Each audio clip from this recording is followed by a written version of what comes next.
Hi guys, welcome to Love and Lust Audiobooks channel, updated daily with great audiobooks, so please subscribe to me if you don't want to miss it. Well, let's go to read this book, My Enemy, My Mate, Part 3, Chapter 21 to 30. Chapter 21, Texting for Answers. Triton's pop. I stood outside her for a few minutes. I saw her bedroom window. A soft light seeped through the sheer curtains that draped the window. It was on the second floor and nestled in a little spire of the old farmhouse. I never really noticed that her house was painted a modest dark blue. The second floor seemed to be an attic with two bedroom spires on either side. The room below, Ariana's room, seemed to be the living room. The curtains were closed, but I could just make out the roar of the TV playing some sort of sex sitcom. I inched forward a little in hopes I might hear her voice. But then movement from the top bedroom caught my attention. I watched attentively. Finally, I could see her figure from behind the closed curtain. She was getting undressed. I could tell by her movement. I could not see her body, though, just the shape of it. That was enough for now. Actually, I felt like I would start to drool.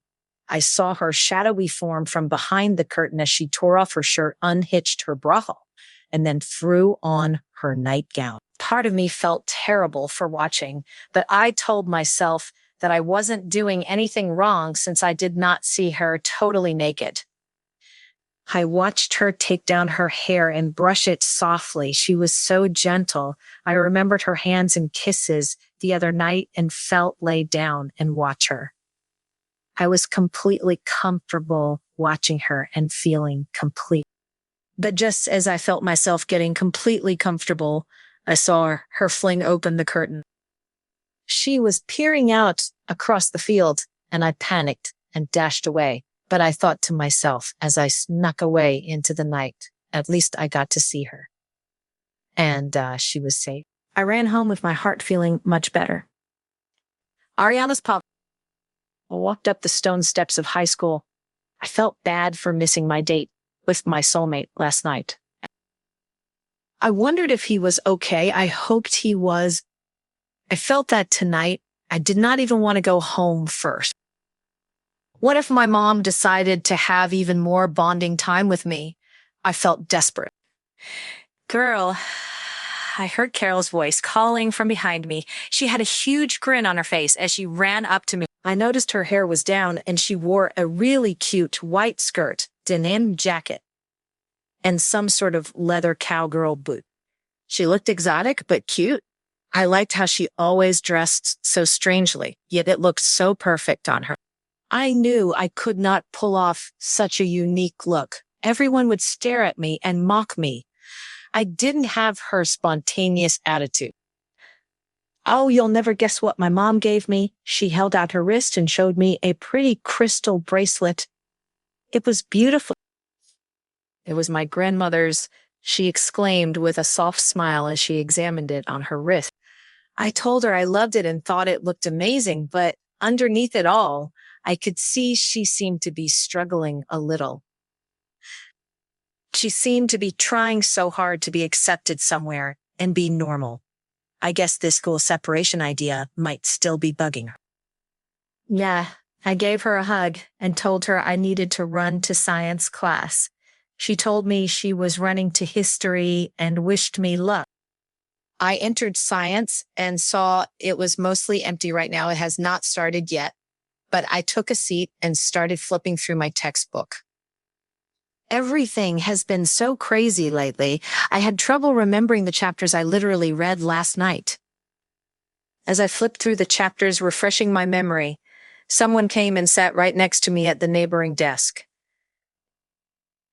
I ignored them for a while until I felt like they were watching me. I decided to look up slowly and saw Jessica was seated right beside me and she was looking at me. Can I help you? I asked her, trying my best to be chipper, but she only scowled back at me. I cringed at her expression and felt a shiver run down my back.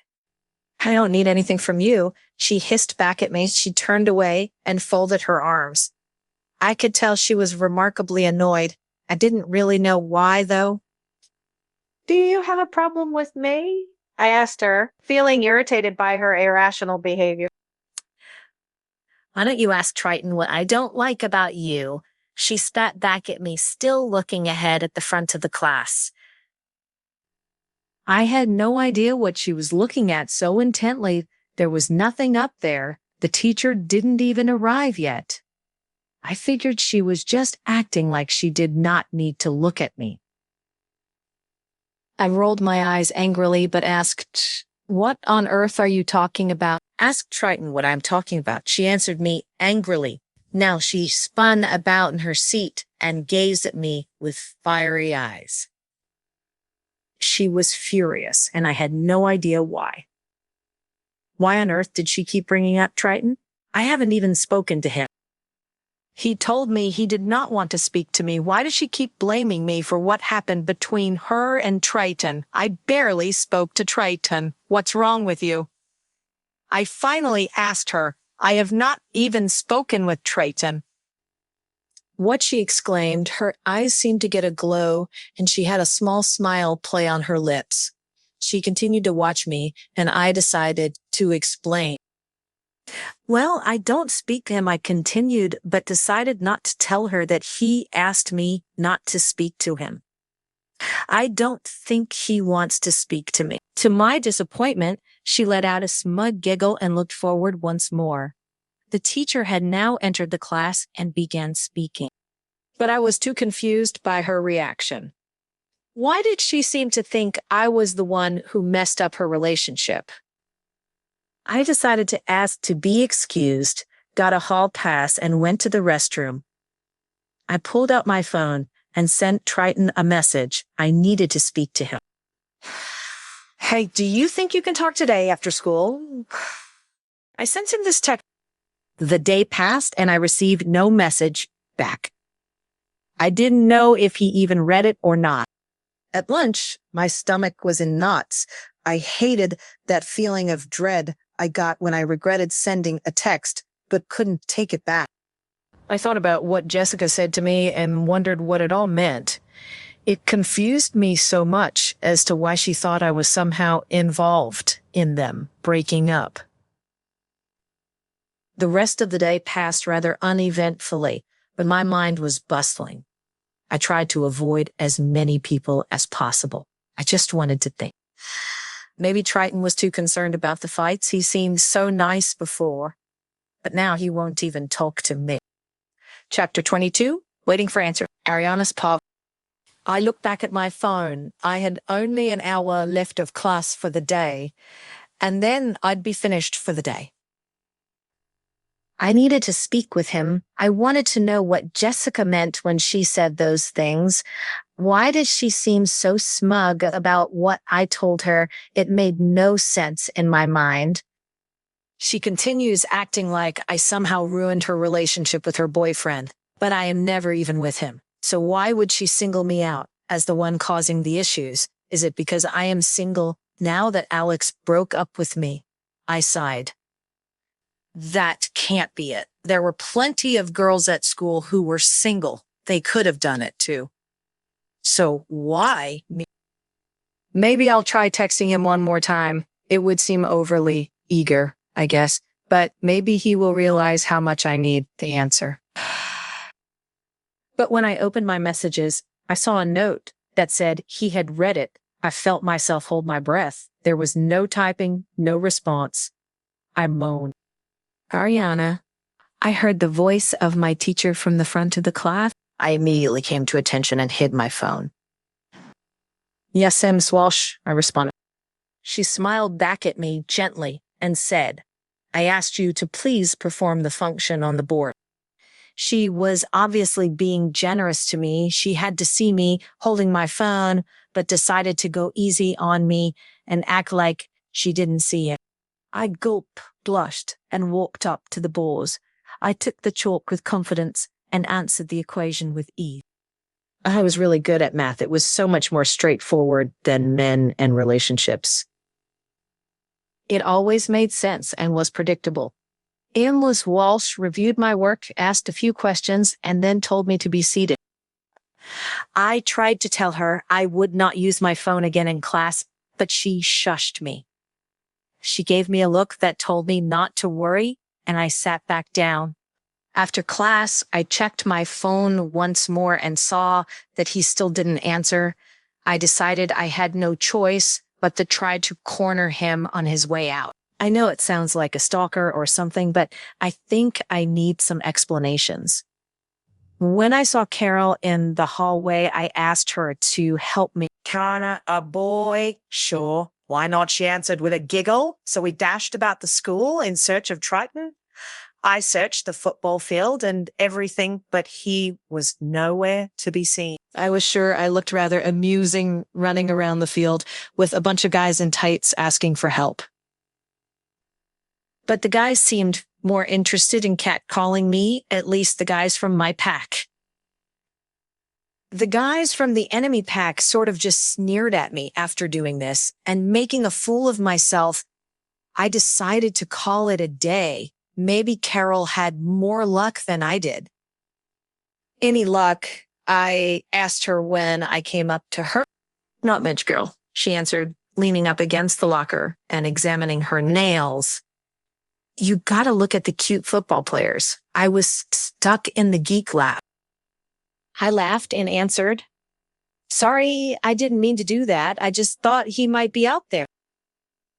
Why you want to talk to him so badly? She asked me as she pushed her books back in the locker, made her way out of the school with me. Oh, not much, I mumbled as I tried to think of an excuse that would not make her believe that I was interested in him. Jessica wanted me to give him a message. Look at you, the regular homies, she said with a laugh, and then swung in her truck. She asked me if I wanted a ride, but I decided not to. I was worried she'd keep asking for more information. I walked briskly home that day. I felt like I was moving faster than usual. I saw the sun setting red and remembered that old sailor's rhyme about red skies at night. Red skies at night, sailor's delight. I wish only that the sun could tell me tomorrow things would be better. I decided to smile and hope that it was a sign maybe the sun could tell you more than just the weather. I thought to myself, tomorrow was going to be a good day. When I got home, I snuck inside for fear I'd be drafted to make supper again. I ran upstairs and put on a heavier coat and ran back out. I needed to see my mate tonight. I missed him so much. I just hoped he would be there tonight.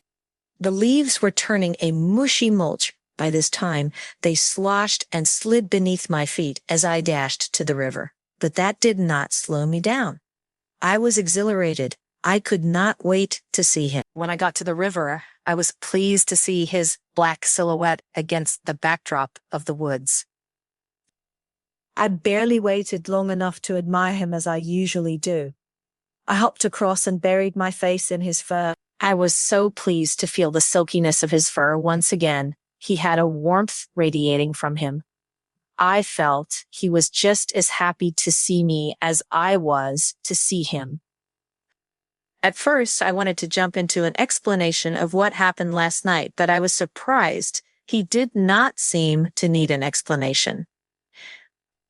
He just looked at me with tender, loving eyes. I kissed his nose. He licked mine.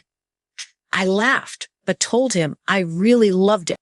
After cuddling for a while, he suddenly motioned to an old, hollowed-out tree. I was confused at first, but he seemed like he wanted me to go to it. When I got there, I saw a small white envelope. I opened it and saw a letter inside. It was from him, my mate. He watched me closely as I moved to open it, but gave me a signal to wait. I pushed it into my pocket. I kissed his nose once more before we parted ways for the evening. I ran home, and as soon as I was in my room with the door locked, I tore open the note. It was from him, but he did not tell me his name. Still, he only told me that he cared deeply for me and that he wanted to keep meeting me in wolf form. He promised he would reveal himself as soon as the time was right. I felt my heart race and my spirits lift. The sun really did mean something more than just the weather. He cared for me, and we will keep meeting. I decided I would write him a letter in return. I would tell him how I felt, and that I would keep meeting him. I fell asleep with my letter under my pillow and decided I would leave it for him on my way to school tomorrow. Chapter 23, Waiting for Fate. Ariana's paw. I awoke to the sound of birds outside my window. I pulled my letter for my mate out from underneath my pillow. I peeked outside my curtain and saw blue jays and cardinals dotting the branches of the trees. It was such a lovely morning, and I saw my breath fog up the glass. I could not help it. And I drew a picture of a smiley face in my fog. I chuckled at my own childishness and got dressed for the day. I wore my leggings and leg warmers today because it was pretty cold out. I made my way out into the dark morning. I had my letter clasped closely to my chest as I continued my trek across the forest and towards the old tree. I nestled it securely in the tree trunk and kissed it before continuing my journey to school. It was nice and quiet when I arrived at school. That was odd, I thought. Where was everyone? I made my way through the halls and continued wondering where everyone was. As I continued dotting up and down the halls, I thought I heard talking from the conference room. As I approached the conference room, I was greeted by a paper sign that read Council Board Meeting. I drew in a quick breath and opened the door. I had forgotten entirely about the council meeting today. Father mentioned it to me yesterday, and that I must attend since I was his daughter, since he was the alpha of our pack. It was necessary for me to attend. I slowly entered the carpeted meeting room. There were only a few chairs set up facing the front of the room. Only a couple of teachers and counselors were here yet. They rubbed their eyes groggily as they sipped their coffee. I grabbed a cup myself. I like to drink it black. It's one of the only drinks I prefer, straight and bitter. I sipped the hot liquid slowly as I woke my brain up slowly. After a couple of minutes, people began pouring into the room. I saw my parents, and they came and sat with me near the front on the side. My mother asked me where I had gone this morning. Oh, I am sorry. Answer in a hushed tone. I should have mentioned it, but I completely forgot it. I just really like to walk to school. She smiled and said, "Oh, I understand that, honey. I always loved the brisk fall air." I waved to Carol as she walked into the room. She had on a pink blouse and white pants, and she gave me a beaming smile when she saw me. Her parents did not appear quite so happy as she appeared. I know they must have been dreading this day for a while. I continued seeing people pour into the conference room. Then I saw Triton enter. He was with his father. I swore he could be the spitting image of his father. Both had the same jet black hair, dark eyes, and set jaw. In fact, I couldn't help but feel amazed that his father was in such fantastic shape for his age. I figured he probably trains with Triton all the time. Triton locked eyes on me for 2/4 of a second before completely diverting his gaze. I tried to wave to him, but then I stopped to myself. Not only would he get in trouble, but my dad would not be pleased either. I decided to pay attention to the meeting. My father stood up to go to the front of the meeting space, and he was joined by Stephen Marks of the Balk Sky Pack and Triton's father. They spoke to one another cordially and then opened the floor to discussion. We had come here today to discuss the potential separation of the school. The schools cannot be separated. I heard a young woman declare and was encouraged by some in the crowd. They will only get worse the more they are apart. Her response was met with some disapproval too, especially from my pack and Triton's. They know that this was no justification for the violence and hatred they had their children enduring. But this will not solve the issue. Mark Stephen declared, and my father let out an audible sigh. I know it won't solve the issue, Mark, my father told him hotly. I am telling you that my daughter is not the one who should pay the price. We must separate the school. This went on again and again. I saw Carol's parents shifting uneasily in their chairs. I could see they wanted to say something so badly, but felt they could not. Excuse me, I stood and raised my hand amidst the arguing.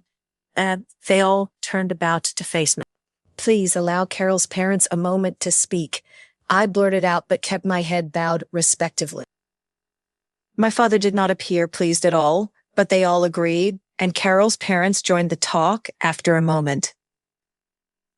It was a very loud and angry talk. I heard Carol's mom's voice shrieking. I could not make out what she said. But there was no mistaking her voice. I decided to pay close attention to the discussion. Mostly, it seemed both my pack and Triton's pack wanted to split, but there was Mark Stevens standing all smug and self-aggrandizing. They acted like the continued group school was the best way to teach us how to live peacefully. I let out a sigh. I heard Carol's parents asking, but what about my baby? Where will she go? I knew they were right, and I felt my heart go out to poor Carol, who sort of just sat sulking in her chair. I wished I could go and speak with her, but I knew I could not. I felt so torn about the whole situation. I wanted the school to stay together for Carol's sake, but I knew my father would disapprove. This continued for a long while, and I began to wonder if the whole thing would last forever. But after hours of this useless talking, we broke the meeting. I decided to ask my father what would happen to Carol. Ariana, he yelled at me with anger in his eyes. You are the daughter of the Alpha. You must learn to put your pack first, always. Before all else, I knew he was just angry about the way the discussion happened, but it still hurt. Hearing him speak to me like this, I felt like crying. He marched away, and I watched his strong back disappear into the crowd. Do not worry, sweetie, my mom said, giving my shoulders a squeeze. He is simply stressed out. This is a hard time for everyone, but he is right. We need to do what is best for our pack. Every other pack behaves by this maxim. So do we. I continued to cry. When I looked up, I noticed Triton watching me. To my surprise, he seemed concerned. The sadness in my heart got relieved, but as soon as I saw him, he looked away and marched off. He was so handsome.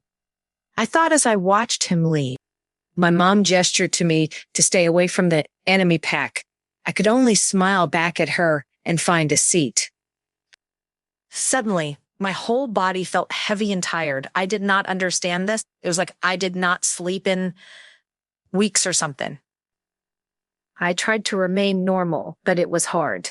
I felt like I might fall asleep suddenly, and I had no idea why. Chapter 24, Herbal Doc, Triton's Paw. I walked down the halls to grab my books. My mind was racing with thoughts about the meeting this morning. I could not believe the way Mark Stevens behaved. He always acted so superior to everyone else around him. I knew he was a gifted leader, but he was no more gifted than my father. I watched some of the kids pass me in the hall for a moment, and then I noticed Carol as she walked briskly towards gym class. I did not know her well, but I did notice how her parents interacted at the meeting this morning. I supposed she was pretty cool. I know Ariana was very close to her and spent a lot of time with her. I knew a few half-breeds in our school, kids with mixed lineages with one parent part of each pack.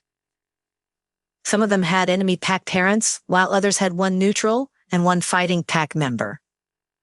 Either way, it left their kids in sort of a volatile situation. I could not imagine ever putting a child through that by marrying an enemy pack member.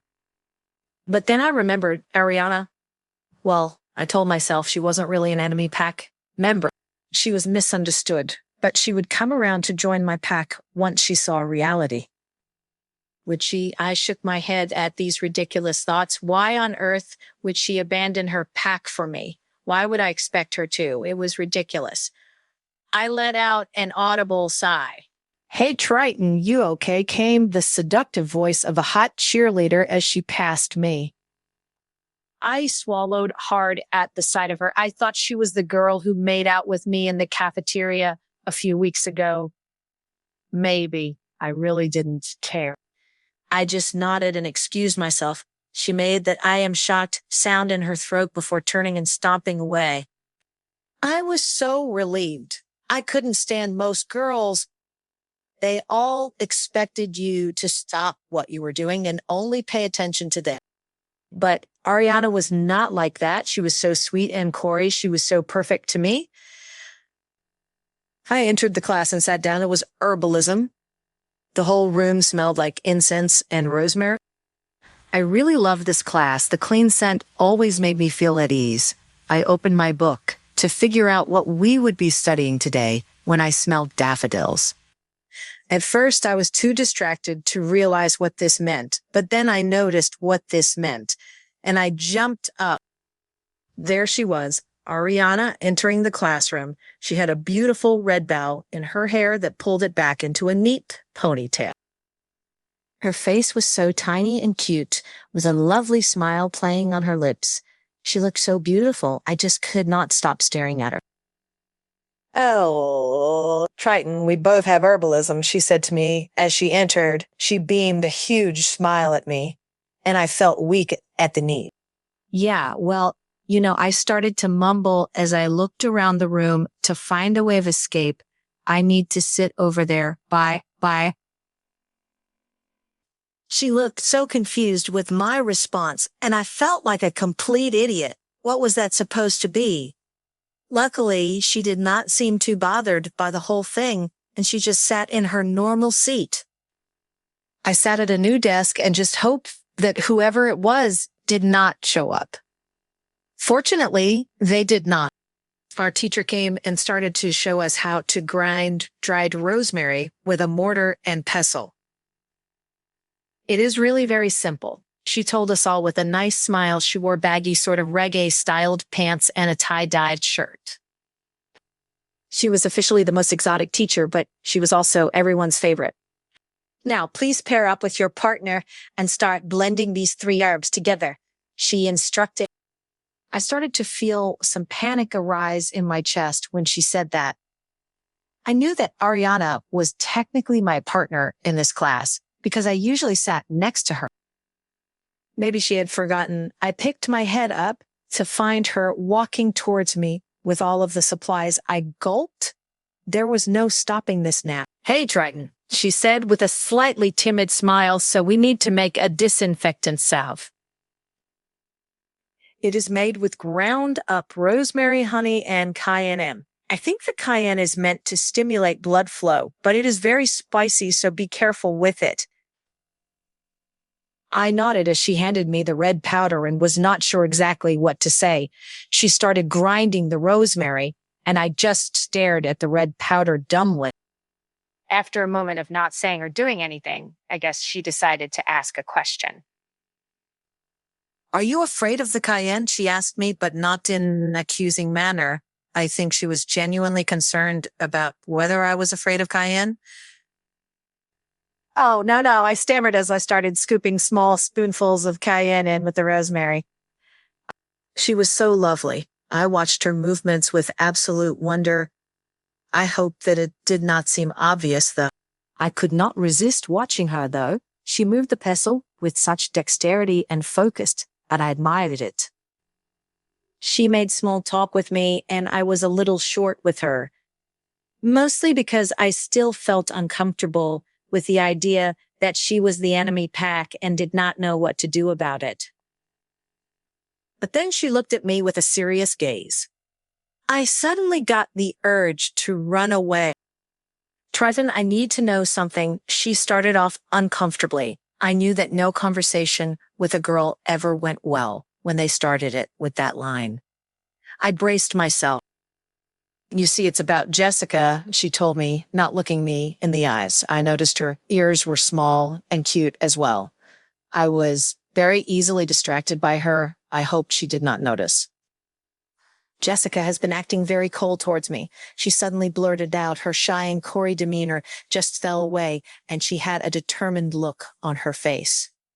It was the sort of face that said, "You will answer me." I gulped. She has been downright nasty to me. I barely know her, but she constantly brings you up. And I don't get it. I don't mean to be rude, but the only connection between you and me was in this class.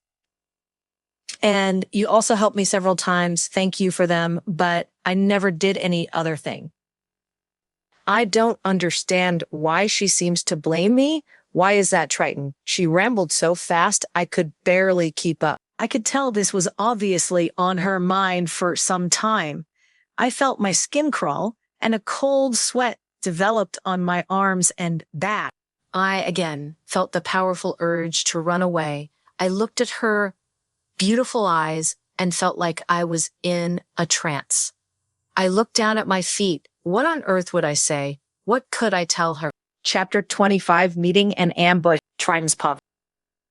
I walked down the halls to grab my books. My mind was racing with thoughts about the meeting this morning. I could not believe the way Mark Stevens behaved. He always acted so superior to everyone else around him. I mean, he is a gifted leader, but he is no more gifted than my father. I watched some of the kids pass me in the hall for a moment. I noticed Carol as she walked briskly towards gym class.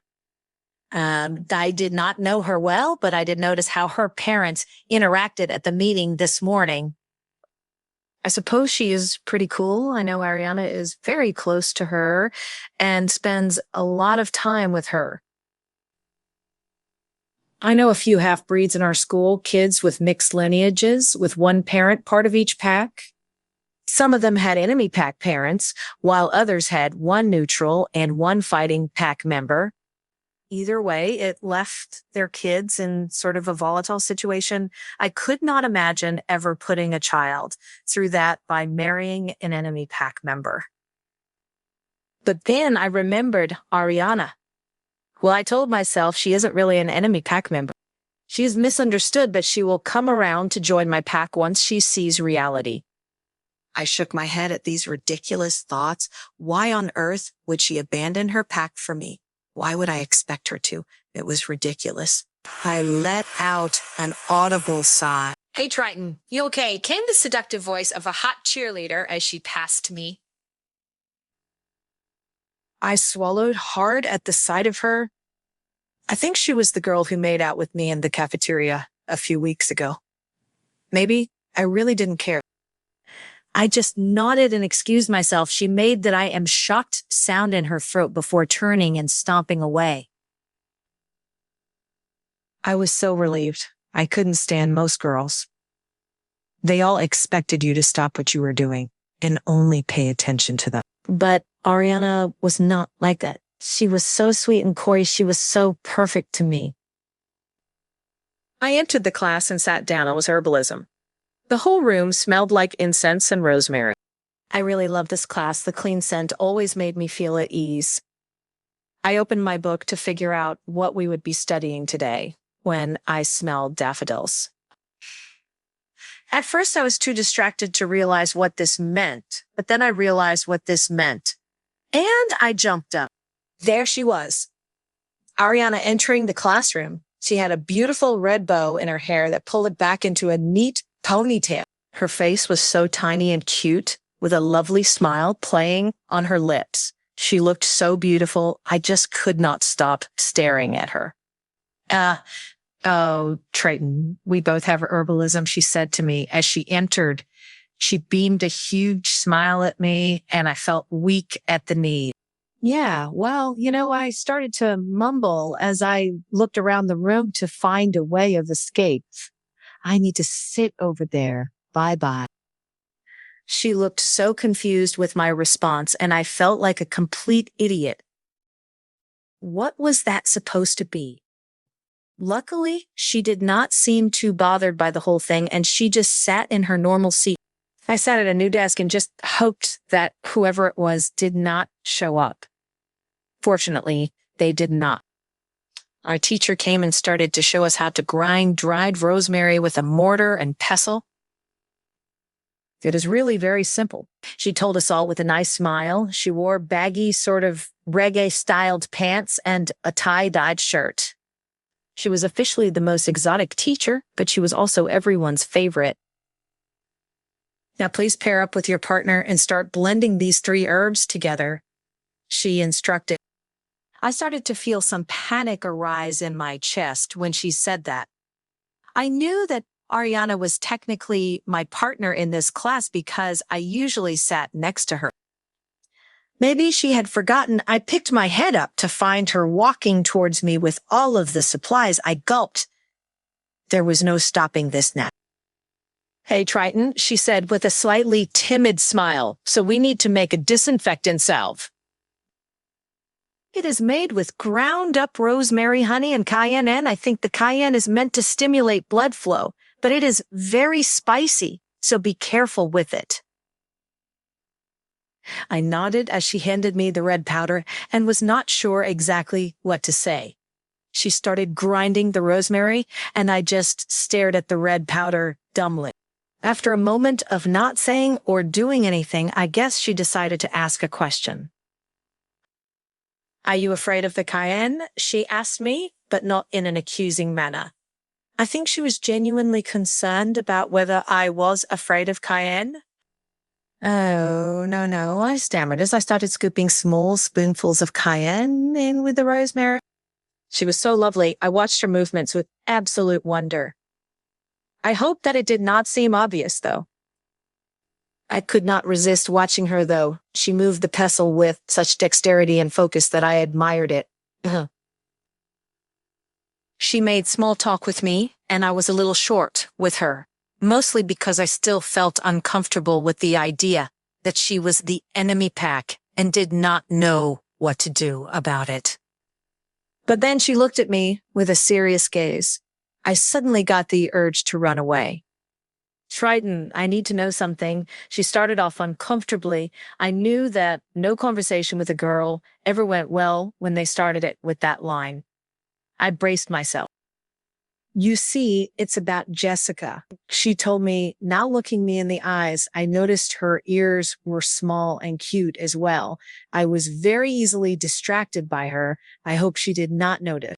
Jessica has been acting very cold towards me. She suddenly blurted out. Her shy and coy demeanor just fell away, and she had a determined look on her face.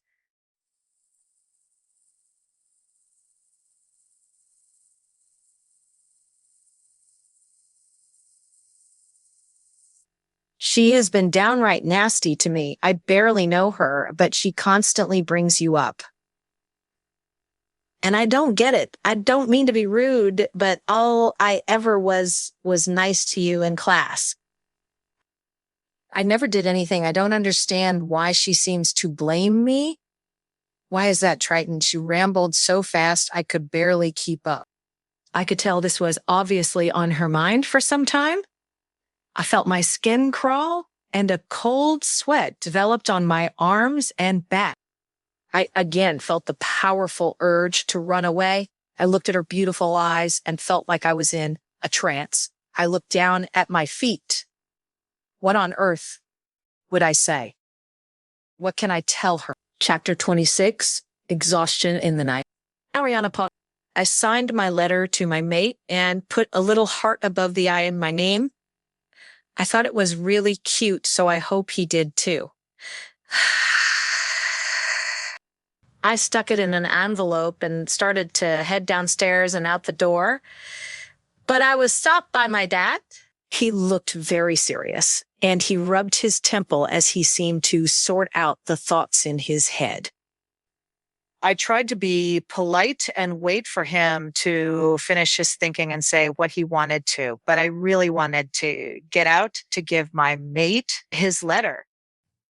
I moved about anxiously as I shifted from one foot to the next. Then finally, he looked at me. His brown eyes were clouded, and his brow was wrinkled in anxiety.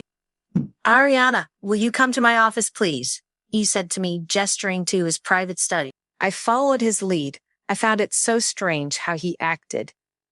He seemed to be acting almost like a school teacher giving me some punishment, or some counselor was taking me aside to address my attitude. I sat in one of his big wooden chairs. They were made of cherry wood with silken chair seats. Everything in his study looked like this. I did not like it. "Ariana, I am going to tell you about something that most do not know." He began slowly, without looking directly at me. "It is about where this rivalry all began. Going back several generations, the three packs lived together in relative peace. But there was a disagreement over territory. The Shining Moon Pack took the north, which was a favorite spot of his mate. His mate was a Starlight Song pack member, our pack." He paused for a moment and seemed to be thoughtful for a long pause. He cleared his throat and then continued. "The Shining Moon Pack's leader decided to create a sanctuary for his mate. Certain members of the council felt this was inappropriate and did not feel like he and his mate should have this ideal region. There was cause to hate them. Well, one day, the Shining Moon's mate was at the sanctuary when she was beset by wolves and killed. The blame fell upon the Shining Moon Pack members because they knew her secret places, and they were the angriest." He stopped again and looked at me. I felt like he was examining my ability to realize the meaning of the story. "So the Shining Moon Pack was blamed, but they don't take the blame for it. The Black Sky Pack was not framed, and the Starlight Song Pack believed the Shining Moon Pack killed their mistress." That's confusing, but I see what happened. I think so. Why don't we just stop blaming each other? I asked him, but that was apparently the wrong thing to ask. My father's eyes grew dark. "I can't expect a girl to understand this," he growled, and I felt myself sink in the seat. "Listen, after the framing, both packs started plotting each other's demise. If we did not strike, they struck. And the Black Sky Pack was always caught in the crossfires. Ariana, the Shining Moon Pack is not to be trusted." Even though part of me felt completely intimidated by his looming demeanor, there was something strong in me. I decided to try and explain why this did not make sense to me. "Father, I know people from the Shining Moon Pack." I started to state my case with a firm voice. "Triton is a kind-hearted young man who has demonstrated to me several times. I know he is a good person. He even defended me on several occasions. They aren't the past, father." "You are a silly, naive little girl," he stated in disapproval. "Triton puts his pack first, which is precisely what you will do. He takes his position as the alpha son seriously. You need to as well. If you turn your back in trust, they will run you through, Ariana, and not just you, but our whole pack." I stood up and turned to leave. I had tears in my eyes that I did not wish for him to see. I simply started to walk out, and he said, "I trust you, Ariana. You can't fail our pack." I nodded slowly without turning about and then dashed out from the room. I left so quickly that I had forgotten my coat. The cold air struck my body, but I found that I liked it. I felt like my heart was cold right now, and the embrace from the cold night seemed to commiserate with me. I followed the light of the full moon to the old hollow tree. I paused there and gazed at the old tree in the moonlight and thought long and hard. Was it true what my father said? Was Triton really a bad guy? What about my mate? What happened while we were picnicking was so strange. I feel so sure that the wolf that rescued us was my mate. But does that mean he is one of the enemy pack? I shuddered, and not just from the cold. I reached out and placed the letter on the limb of the old tree. It seemed to hug it for me to keep it safe. My mind raced with the perplexing question of who my mate was. Could I trust anyone? It was my father, right? Was I nothing more than a foolish girl who trusts too much? I looked up at the moon poking in and out from the tree branches as they swayed in the breeze. I loved trees. They were so peaceful and quiet. Unlike us, we were always fighting and feeling bad for the times we were not fighting. I felt my knees growing weak. The night seemed to start to spin, and I realized my body was exhausted. I felt my body starting to give out and pass out. I realized if I was going to get home, I needed to leave right away. I tried to take a deep breath, but the cold air hit my lungs with a shock. I realized how foolish I was to leave so underdressed. Maybe my dad was right, I was a fool, but I decided I would not allow these negative thoughts to stop me from getting home. If I died in the forest, it wouldn't say much for me. I stood to my feet wobbly. I started to run through the forest as fast as my weak limbs and lungs would take me. I struggled to keep my arms pumping me forward. I didn't know where these sudden bouts of exhaustion came from. I was sure that being in the cold did not do me any good. But I had never felt so exhausted in my whole life. It was as if life was drained from my body. I've always been an active girl. This was so strange to me. When I arrived home, I dodged my parents in the living room, watching TV and dashed upstairs. I did not change. I did not shower. I simply collapsed in bed and fell asleep. Chapter 27. Sick for real. Ariana's paw. I am fine, Mom. I moaned weakly from my bed. My mother was banging on my bedroom door and saying things I could not quite understand. I threw my quilt over my head and told my mother I just needed a little more sleep.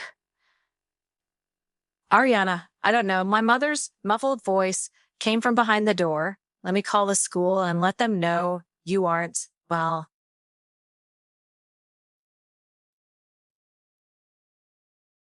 After we get home from work, I groaned. I did not have the energy to argue with her, but I did not want to miss school today. I felt like I wanted to speak with Triton. I also thought about the letter I left my mate last night. I asked him if he was in the enemy pack. I wanted to get up and grab the letter. I felt like he might be offended if I asked that. Maybe it was a question I should ask him in person. I rolled over to my side and thought about the issue, and my back pain struck me. It was like I had a knife in my back. It hurt so much. I sat up slowly and groaned in pain. I could not get up, so I slowly eased back into my bed. I felt like a dozen tiny needles stung me on all sides. Ariana, that's it. I am getting the spare key and coming in there. My mom told me in a desperate tone. I heard her footsteps recede and her scrambling motions as she scrambled through the linen closet. We always kept spare keys in the closet, but they were not easy to find. I decided I would try to get up and get dressed one more time. But I still had no luck. I sat up and tried to reach for my jacket, but could not reach it. I felt my body leaning to the side, and the next thing I knew, I was on the floor. I groaned loudly, and I heard my mother frantically wiggling the key in the doorknob. Finally, she managed to get it open and burst into my room. Ariana, she shouted and ran to my side as she lifted me back into bed. She helped me lay down and recovered me in my quilt. You need to stay home, she told me firmly as she practically tied me into bed with my quilt. She tucked me in so tight, I felt like if I breathed too hard, I'd tear my blanket. I tried to protest, but found I could not. I had no strength left to argue with her. I just wanted to lay down and pass out. You must stay home today and rest, she told me again. I could only look at her with a glassy stare. I could not figure out why I felt the way I did. It felt like I was dying of the worst fever I've ever had. She left my room for a moment and went to grab me some tea. I felt my pocket vibrate twice. I had a feeling it was Carol. We usually met up at school by now. I slowly reached into my pocket and looked at my phone screen. I saw 7 texts from Carol. Oh yeah, Carol, I groaned and unlocked my phone to respond to her. When I opened my text app, I saw 2 other texts I did not see before. I looked and saw they were from Triton. I gasped. I almost threw my phone. I was so shocked. My hands shook, and I had no idea what on earth was wrong with me. Calmed down, I ordered myself and then slowly opened his text message. Hey, Ariana, are you feeling all right? I read his first message. Are you available to meet to talk? I read the second message. I slowly started to type my response. I could not believe he wanted to talk to me. I wondered why he would want to all of a sudden. I texted him back that I was okay, just not feeling super good. I realized I did not want to say I felt like a bulldozer hit me because I did not want to worry him. I asked him where he'd like to meet. Are you available to meet at the park by the creek tonight? He texted me back without thinking. I texted back. The creek, that was strange. I thought to myself, I thought it felt strange, but I was too sick and tired to really think about it much. If I set my alarm on my phone for 8 p.m. and fell asleep before my mom returned with my tea, Triton's pop. I woke up before the sun and did a workout. I needed the stimulation to help me get through the day. I have felt so tired lately. I hoped that if I took a run in the cold, I'd be better for the day. I tried my best to run as long as I could, but I could only make it to the hollow tree. I saw our meeting place in the light of the early dawn. In my mind, I envisioned her touched by the red fingers of the dawn. Her slim body and beautiful silk hair would appear as if they were on fire. Her sweet smile would greet me tenderly. I felt my stomach do a little flip as I wished I could touch her. I wanted to run my finger across her cheek softly and kiss her plump lips. My knees grew weak as my fantasy intensified, and I needed to stop myself before I fell over. I knew I must speak with her before I did anything like that, but what would she think of me? She is the daughter of the alpha of my enemy pack. What would my pack think of that? I shook my head and reached my hand out to grab her letter. Her last one was very intense with a lot of emotions. I loved it, but it was so hard to control myself already. I hoped I would be able to handle this one as well. Before reading it, I took a deep breath of cold air. My eyes skimmed the lovely handwriting. She said very sweet things about how she loved to touch my fur and feel my heartbeat. But in the end, I saw her concern in the shift of her handwriting. It is so hard for me, though. I feel so close to you, my love, and yet I cannot be. I do not know you, the real you. I want to know you. Please, will you reveal yourself one day? I will wait for you. I trust you. She was so sweet. I could not deny her. I needed to think of something. I thought about it the whole time I walked to school. When I arrived, I was approached by a frantic Carol. Ariana, have you seen her? I can't find her. And she is not answering her phone. Carol said to me that her eyes were wild, but I saw she did not fully trust me. She must know that I spoke to Ariana occasionally. No, I have not. I will see what I can do. I answered her, feeling shocked. She nodded and continued to frantically ask people. I took out my phone. Enough was enough. I need to speak with her, honestly. I hoped Ariana would agree to talk with me. Chapter 28, I am at your mercy. Triton's paw. I crossed over familiar terrain, but this time it felt more sleepy. The trees were now completely barren and asleep beneath a thick carpet of leaves. The whole forest felt like it was sleeping. But I knew that the forest must be alive with the tensions between our pack. I felt like that energy permeated the whole world right now, this feeling of bitter hatred, this distrust and misgiving about everything and everyone. Even the neutral pack seemed to have their own side in this matter.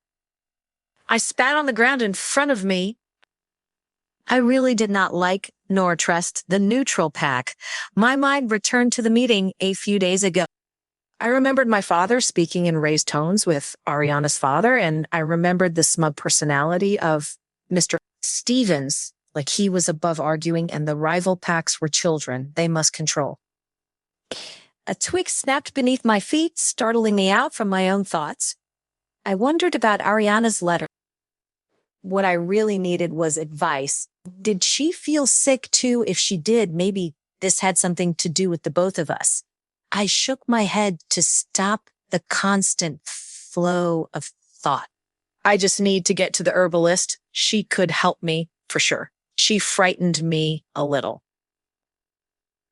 She seemed very mysterious, but she had healed many with her craft, and I had faith she could heal me too, or she could not. Maybe she could help Ariana. I quickened my pace so I could get out of the forest and find the house of the herbalist. On the horizon, I saw the house of the herbalist snuggled between the black roofs of her neighbor's home.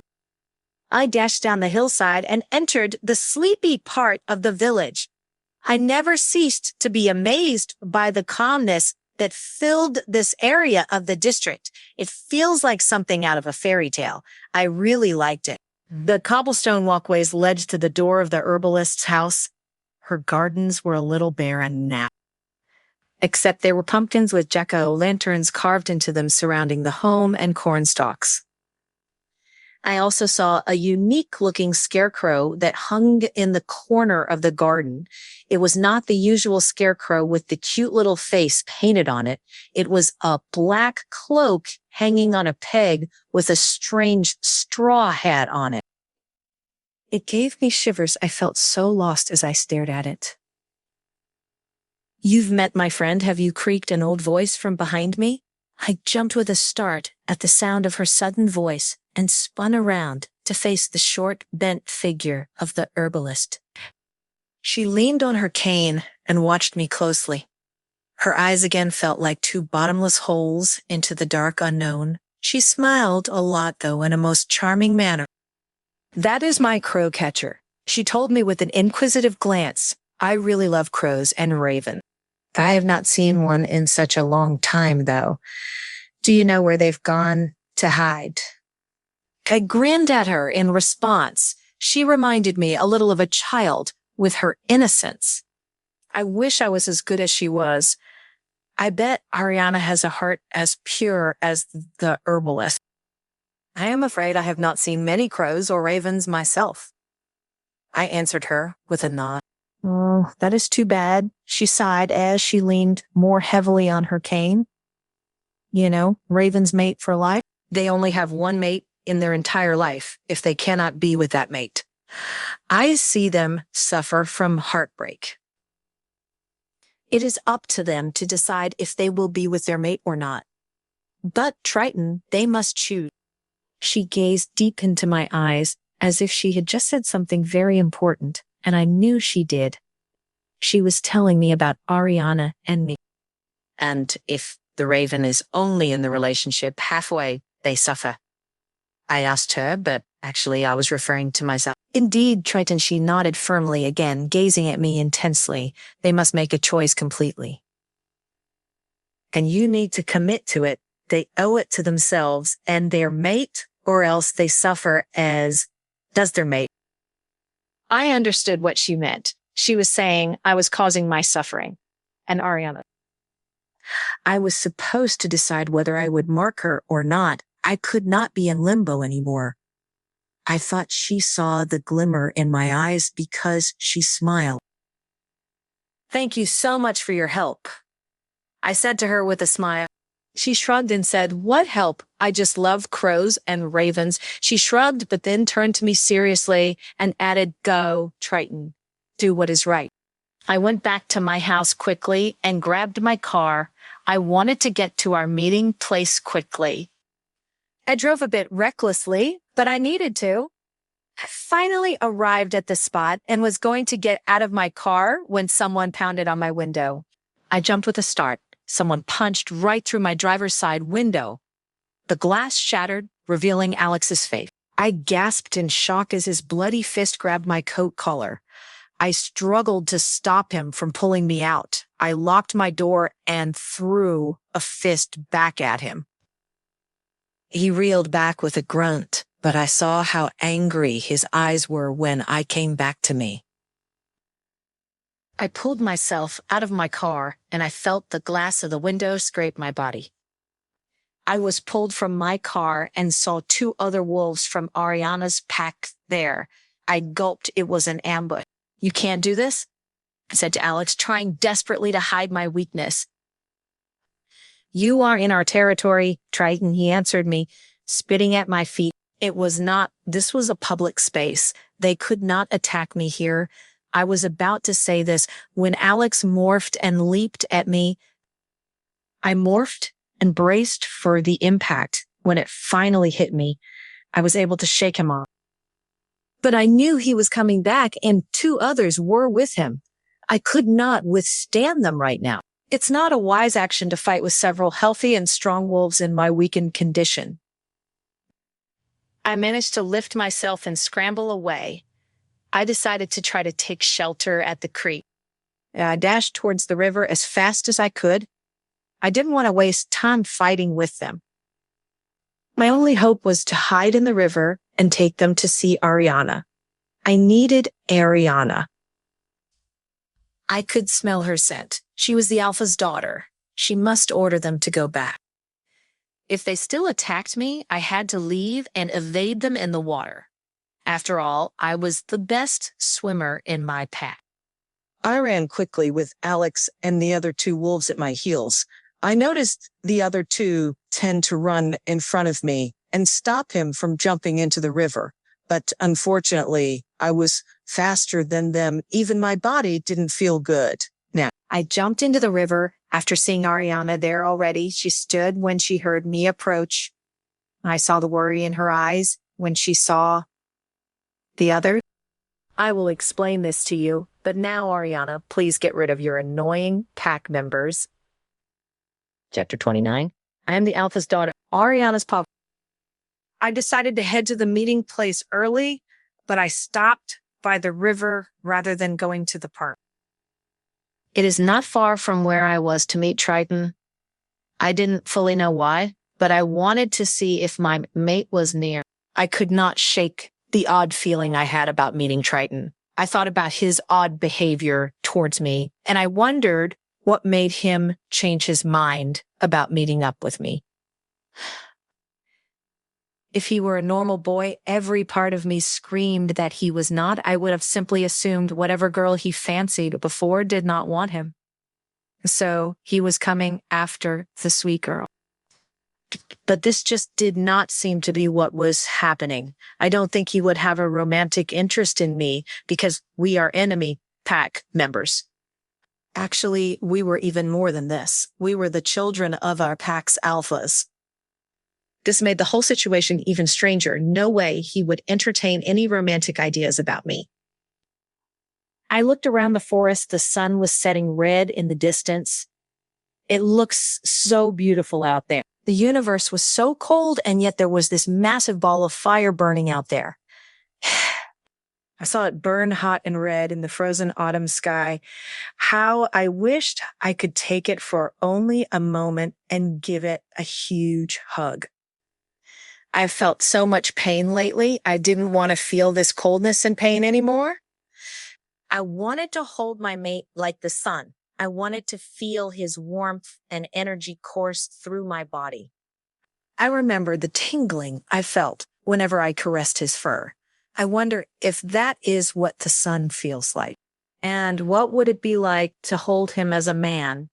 Surely beneath his fur and beast, there lies a handsome man. He was certainly a handsome wolf. I, being a wolf, I guess can say that, but I never fully appreciated just how handsome of a wolf he was unless I was in wolf form too.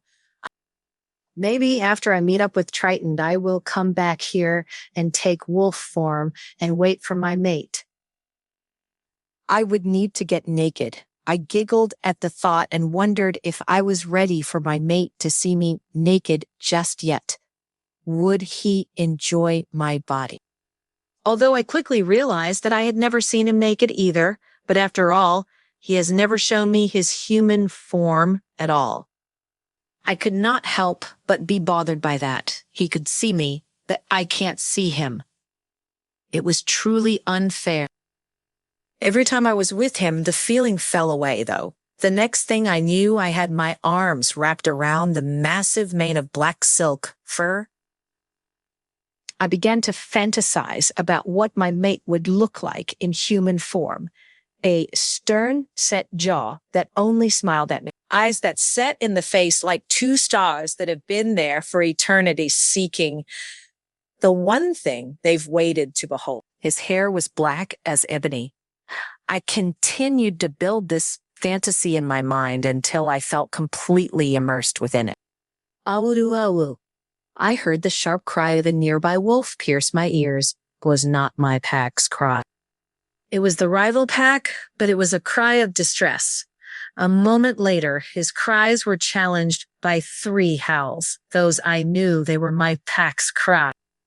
My eyes burst open to see a wolf barreling down the hill from the park towards me. I jumped up on an instinct only to find that 3 more wolves careened down the hill along with him.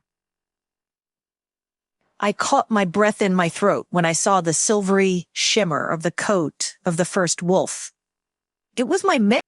He crashed into the river and lay in a heap on its banks.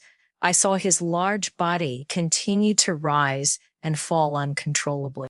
On his sides, I saw large gashes with blood pouring from them.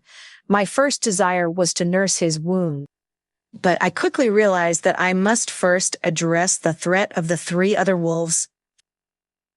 Stop it right there, I shouted angrily at the approaching wolves. It took me only a moment to recognize the bitterness in the eyes of their leader. It was Alex. He stopped at my words, but stared me down like I was a prey animal. Why do you want to save an enemy pack member, Ariana? He asked me after morphing back into human form. I stared at him even though he was naked. He seemed to think that this would intimidate me. But my eyes did not waver. I stared back into his eyes and I felt how angry he was. Go home, Alex, I told him firmly and gestured to the other pack members. Oh, are you going to use your pathetic alpha powers to tell me what to do? He taunted me viciously. I felt as if he might as well have had fire coming from his eyes, but I did not waver. I said, go home now, all of you. You have no right attacking the rival pack in a public space. You go home. I continued shouting. The sun lighted the woods into bright red for one last burst of brilliance before it said, good night. It made me feel alive again, which, Lord knows, I needed right now.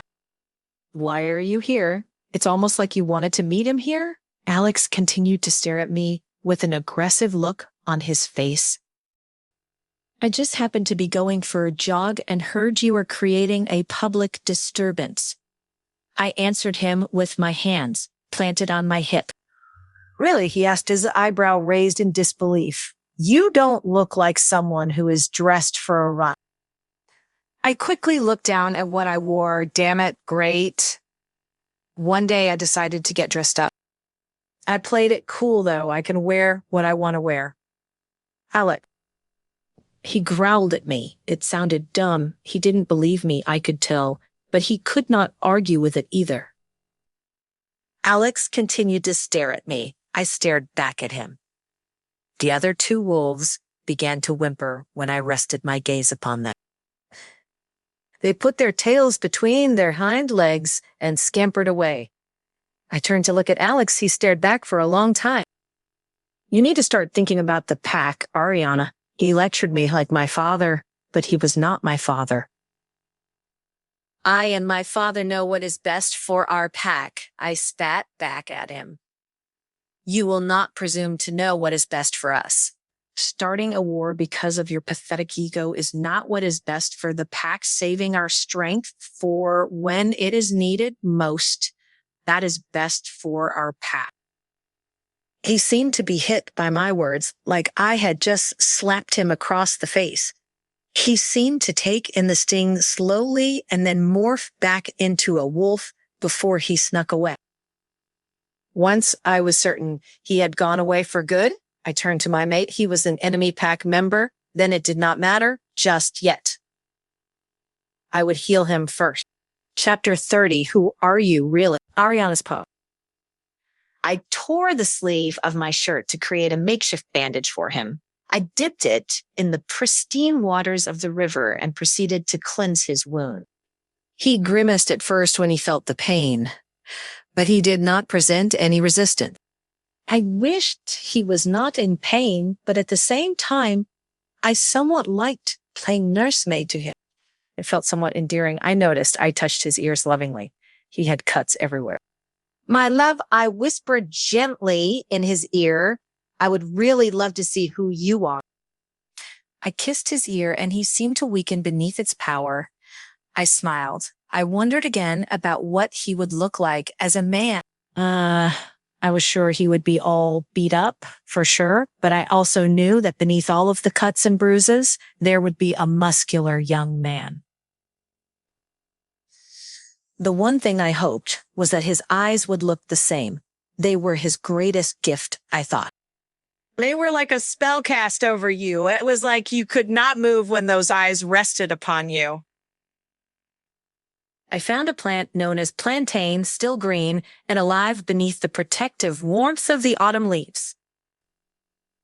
This was a green herb native to my community and used for centuries by medicine women. They would grind it with a grinding stone and soak it in oil or alcohol to make a salve. This salve was good for cleaning wounds since it holds many cleansing properties. Too bad I couldn't make an actual salve, I thought to myself, but I did have the plant. I would just pluck a few leaves. I plucked some of the leaves and wrapped them in the damp cloth I had made for my sleeve. I used my hands to grind them inside the cloth, which brought out their healing juices. I began to dab this green liquid on his worst wounds. It does not sting, luckily, but his wounds seem bad enough. They probably stung enough without any help. I watched as his eyes seemed to grow calmer and his breath began to become more even. I brushed my hand over his head. What could I do? He was an enemy pack member, but he was also most certainly my mate. Maybe this was how Carol's parents felt. Despite everything, all the ridicule and outcast feelings from the pack, they still married. Because they were soulmates. No feud could stop that. But I was the alpha's daughter. I had a duty. Could I sacrifice my pack to have what I wanted? It did not seem right. Suddenly, however, I thought about Triton. He must still be waiting for me in the park. I hoped he would not go there. Alex would try to kill him. Not that Alex did such a great job fighting him last time, but if he was able to surprise attack him, he might win. That's the thing with Alex. He was sneaky, and he used that to his advantage. Oh dear. I don't want Alex to attack Triton. I began rambling in a panic, wondering if we could even reach Triton before Alex. Will you show me who you are? I know you are an enemy pack member, but you are also my mate. Will you help me save your net alpha? His name is Triton, and he is a nice man. I am sure he treats you well, but please, I need to know who you are first, so I know I can trust you. But my mate did not move, even though he could move. He did not. He lay in a heap, breathing heavily. He almost seemed to be nervous. His eyes were transfixed upon me.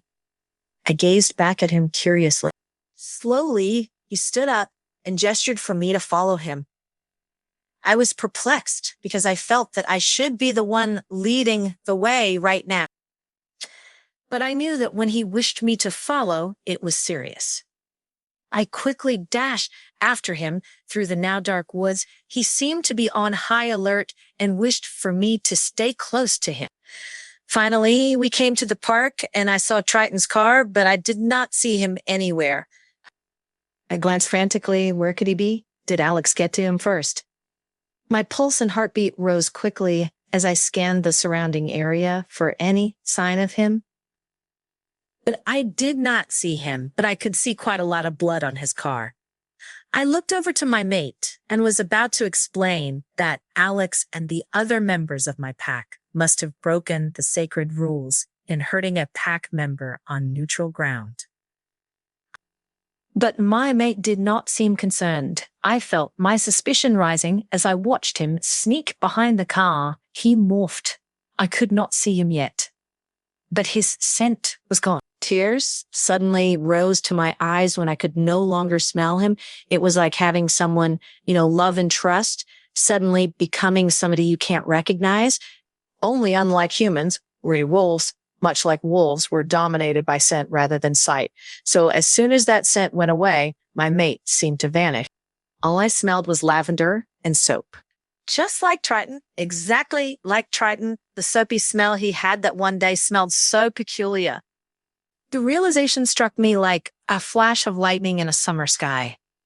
My heart stopped. I felt myself slowly inching my way backward, away from him. It can't be. I thought to myself, the tears running down my cheeks even more than before. After throwing on his clothes, he finally emerged, revealing all of my deepest fears. Triton stood there where my mate should be. My mind raced to answer why this boy was where my mate should be, other than the obvious answer. He was my mate, had always been my mate, and it seemed this was how fate works. He will forever be my mate. He emerged slowly and had a look of apology and guilt on his battered face. He seemed to be trying to find the right words to express what was in his mind. I did not even want to hear what was in his mind. Triton stood where my mate was meant to be. It was like he stole my mate away from me. I wanted to yell at Triton to give my mate back to me, but I knew that was a foolish thing to think. It was my mate, or at least that was how it seemed, but he did not feel like my mate. His scent was strange and his eyes were dim. He could not be my mate. Tears poured down my cheeks in such a torrent. I did not know where all the water even came from. I literally felt like my heart was stabbed and destroyed. I wiped my eyes only to find that more poured out from them again. Why? That was all I could think. This part has ended. Thank you for listening. If you would like to continue listening to the next part, please let me know by leaving a comment.